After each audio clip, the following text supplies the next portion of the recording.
Australian Prime Minister Scott Morrison says his country is working on a COVID-19 hotspot model that could extend to COVID-free parts of New Zealand. Speaking at a media briefing a short time ago, Mr Morrison said Western Australia has refused to join the rest of Australia's COVID-19 pandemic policy and was choosing to keep its borders closed to other states who hoped to open up to each other for Christmas. But he said New Zealand could be in the mix instead. I spoke to Prime Minister Ardern this morning, and I advised her was that Australia will be looking to apply the same hotspot approach to New Zealand. So that means when we're in a position to do so, and when the acting chief medical officer has come to a set of arrangements with New Zealand, then we would be able to have New Zealanders come to Australia.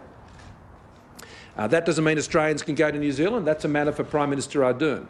But if there's no COVID in Christchurch, and there's no COVID in Queensland, then there's no reason both of them can't come to Sydney. And that will mean, I think, an important boost for our tourist economy, whether it's in New South Wales or anywhere else.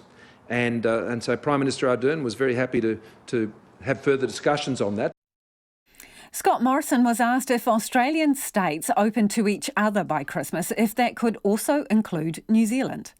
And yes, that is very possible, but I wouldn't describe it as the bubble. I wouldn't say that it necessarily will be a two-way bubble. That'll be up to the New Zealanders.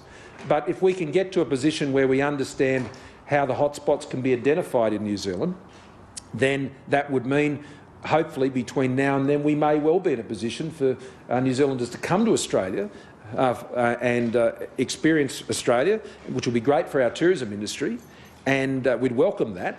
And it would also take a lot of pressure off rooms in quarantine, which means more Australians can get home. And that was the Australian Prime Minister Scott Morrison.